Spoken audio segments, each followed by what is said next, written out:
Hello. And in this spooky bad influence today, we'll be looking at some ghostly games for Halloween, including an exclusive preview of Jack in the Dark.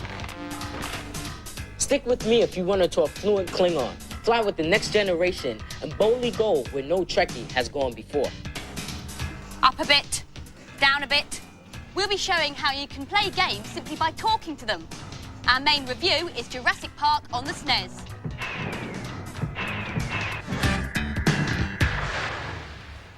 Afraid of the dark? Scared of things that go thump in the night?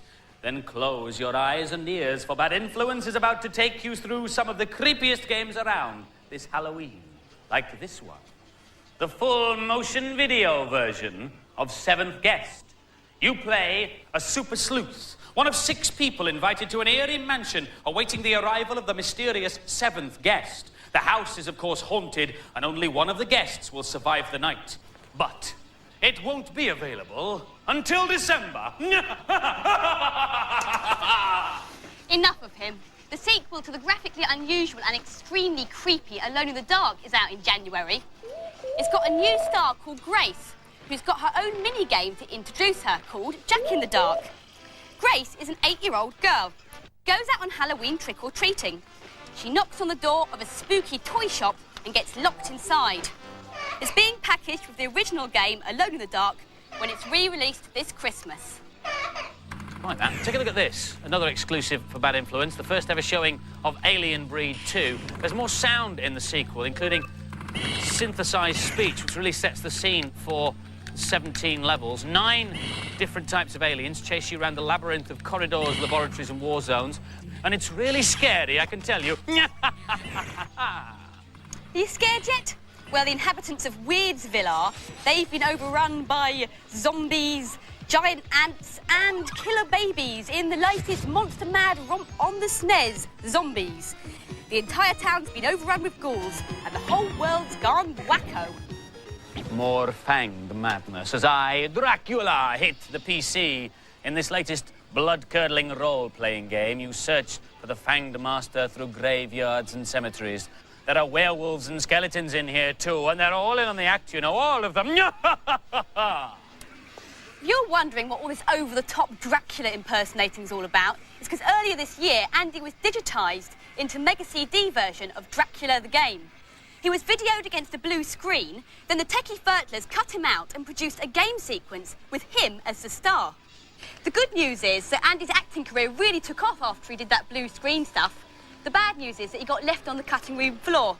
He's not actually in the final version. It's been loosely based on the recent film of the same name, with you playing Jonathan Harker, vampire hunter extraordinaire.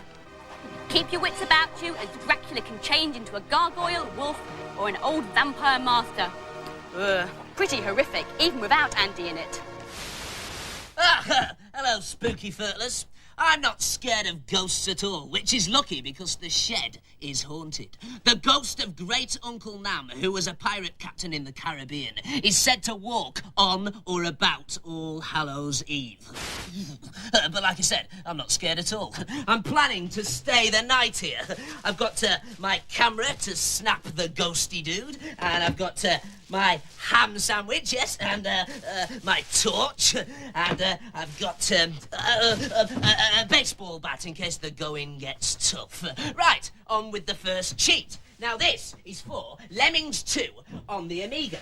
All you have to do is click on save and then on cancel. Then on the main screen, click at the top right-hand corner of the screen, the bottom right, the bottom left, and the top left. And then when you start to play, you'll notice that all the levels for all the tribes have been opened up for you. Ha! Yes, very good.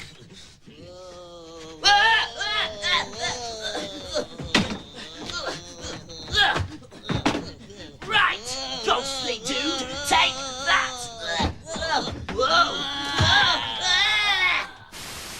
Who are you going to call? Not me. Our main review is Jurassic Park on the SNES, which is launched a week tomorrow. It's interesting because it's been made in surround sound. That's a technique that allows the sound to come from all around you. You may have experienced it in the cinema. You know, like when a plane is supposed to come over your head and the sound starts at the back and then goes down to the front? That's surround sound. To experience it at home, you need a special television like one of these. It's got stereo speakers left and right. The clever bit is at the back. There's more speakers left and right for the surround sound. Most films these days are made in surround sound, and some television programmes too, including this one. So, hello if you're watching in surround sound. You'll know if a programme's being made in surround because you'll see this little logo before the programme begins. So that's surround sound, but what difference does it make to the game? Well, in Jurassic Park, it enables you to feel you're really there, and you can hear things coming from behind you like that dinosaur. Oh no! Take that, Johnny T-Rex. So, what about the game? Well, it's completely different from the Mega Drive version we reviewed a few weeks ago. The SNES game's a shoot-'em-up with a strong strategy element. You play Alan Grant, who has to complete 9 tasks before he can leave the raptor-infested island. The Game Boy and NES versions are also due out. This is the handheld. No surround sound here, though. Here's Adam with the SNES version. I was expecting this to be another dull film license, but after I actually took time to play it, I found it was actually surprisingly good. To be certain of killing the hoverfly, you need to use a bowler's snare rifle, which is one of the range effect weapons. Another one is the gas grenades, which I've just collected there. In order to make the raft go across the stream, you've got to shoot that turnstile over there using a shotgun or similar weapon. Jump across here, and anyway, there are 2 styles of games here. You've got the overhead style, which you see, and there's a first-person view inside as well. Out here, you spend a bit too much time wandering around looking for stuff, but it's quite good. To get to the other style of gameplay, you need to enter any of the buildings. This is a visitor centre. In each building, there's a task. Here, you've got to reboot the computer, but you've got to have done other things first, like reset the power and find people's ID cards to get into the rooms. The rocket launcher, which I'm just about to use on him now, see ya, will destroy enemies totally, leaving no trace, whereas some of the other weapons, such as a gas grenade launcher, leave them lying where they fall. For those who need an excuse to play the game when they should be doing their homework, when you pause the game, Mr. DNA from the film comes out with useless pieces of dino trivia. This game will take you ages to finish, so you get plenty of play out of it. If you want to get an exploration game, then you want to get this. It's a massive game with loads of options and excellent gameplay. Even if you're fed up with Jurassic Park by now, you'll still love this game. And so the final scores for Jurassic Park. Both the boys and the girls gave it an above-average 4 out of 5.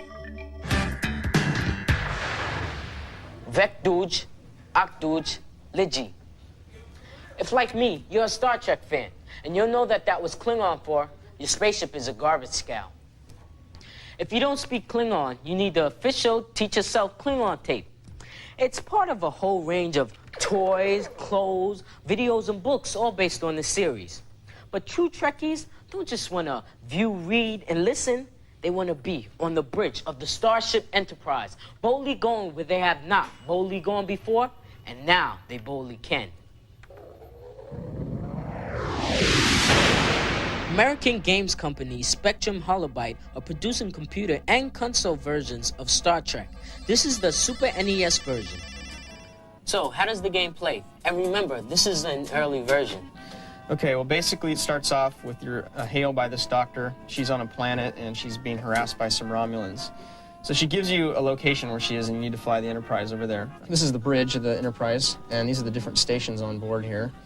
Down here is astrogation. This is where you'll set up where you want to travel to. So she told us to go to Nucoda 6, so we'll quickly go there. Here's the turbo lift, where you decide what characters you'd like to bring down to the planet's surface. You can choose all sorts of different people.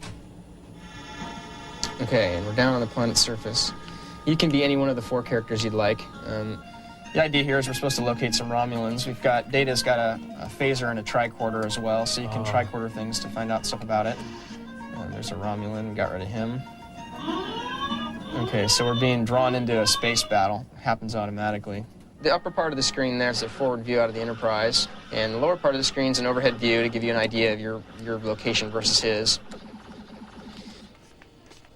The artwork for all the various versions of the game has been carefully produced to match the style of the TV series, and then directly digitized into the computer. At the top end of the market, there'll be CD versions of the game. Developing games for CD requires a whole new set of programming skills.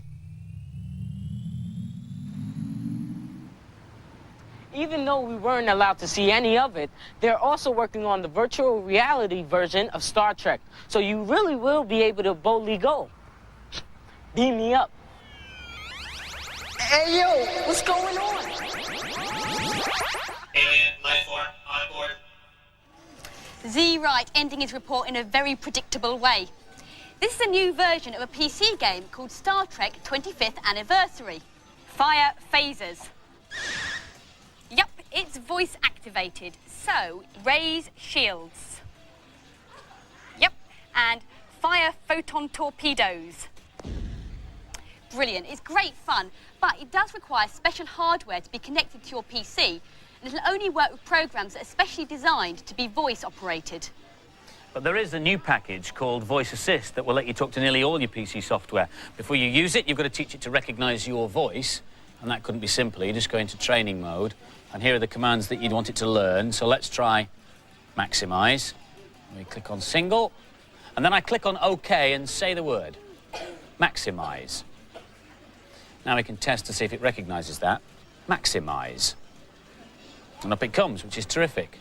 We'd save that and come out. I've been teaching it words all afternoon, so let's see if it can recognise them. You do have to remember, though, to click in the top left-hand corner here on the ear, otherwise it's not listening, look. Word processor. Winwrite is what we call a word processor, and when it comes up, I should be able to get address. And up it comes. Calculator. Calculator. Now, the problem here is that the system doesn't understand what I'm saying, it just understands the words I've taught it. And the word I taught it for calculator was pumpkin. And there it is.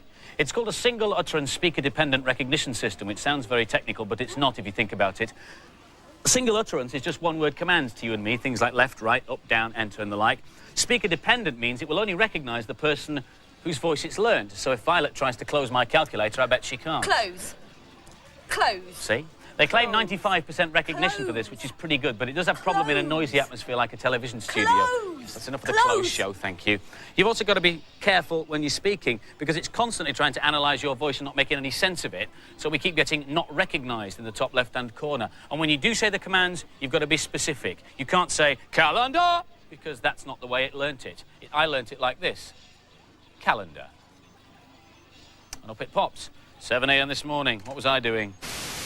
Hello again, Furtlers. In the interests of science, I've had my right arm surgically removed and replaced with a voice-activated bionic arm. Up. Hey, down. Stop, stop, stop.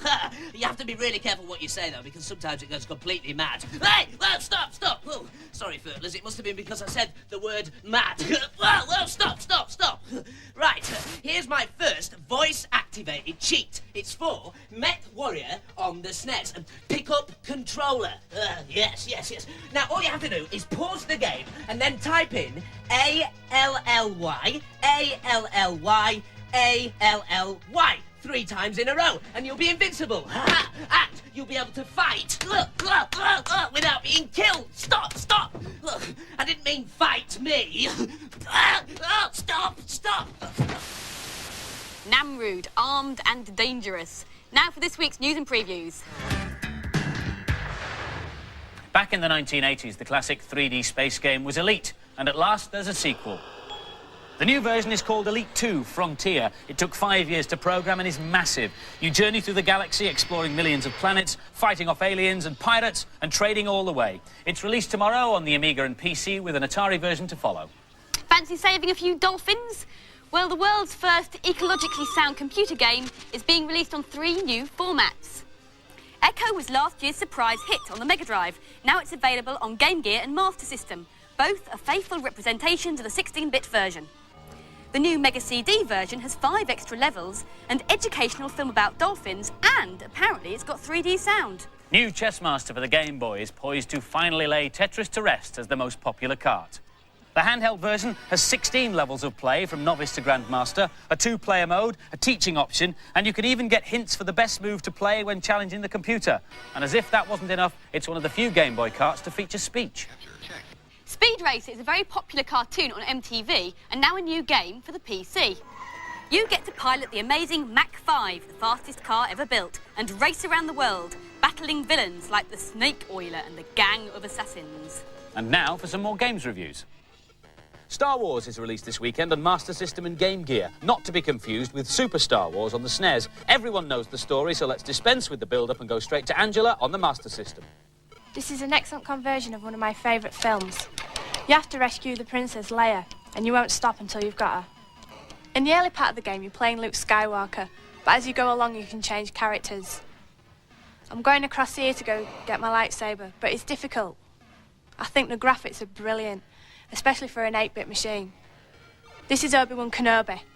If you walk up to him, you can get your lightsaber. I think that's brilliant as that graphic. It just looks like the character from the film.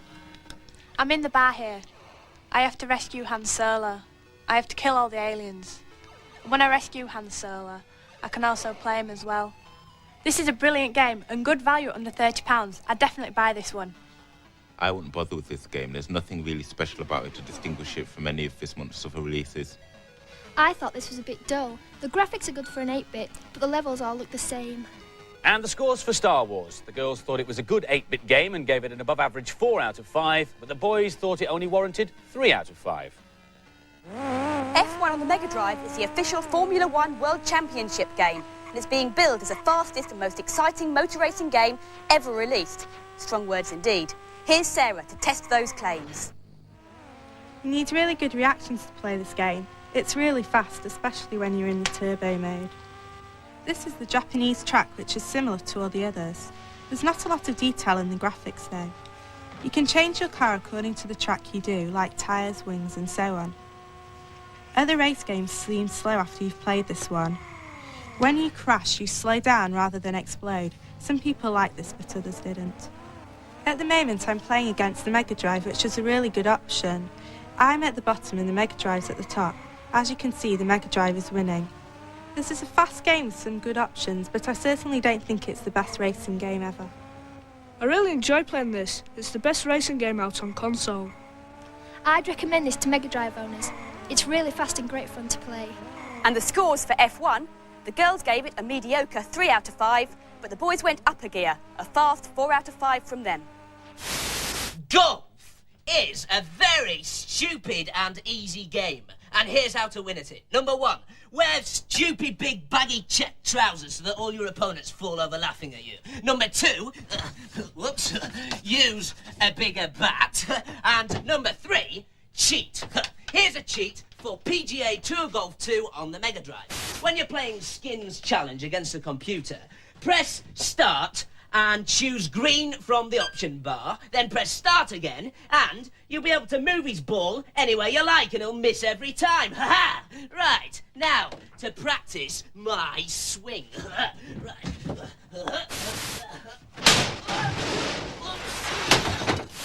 4. 3, 2, 1. Thank you, Violet. If you want to read the date of last, set your video recording now. Last week's competition prize was a Mega Drive with Aladdin and a Bad Influence t-shirt, and the question was, in the story, how many wishes did the genie give to Aladdin? The answer, of course, is 3, and the winner is Scott McClellan from Paisley in Renfrewshire. Well done, Scott. This week's prize is a SNES with a copy of Jurassic Park, the game. Now, we've been getting so many entries for the competition that to make it fairer, we decided to make the questions harder. So this week's question is, what is the name of the age that came before the Jurassic period? Phone in your answers on 0891 700 100.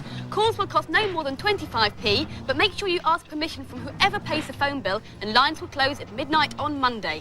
Just before we go, how to turn your Game Boy into a work boy. Now, we all know that inside a Game Boy there's a computer bursting to get out, and these cartridges could be the answer. There's a personal organiser, a spell checker, and even a Spanish translator with over 300 words and phrases for you to wrap your tongue around. So I'm just going to try something on you here, Violet, OK?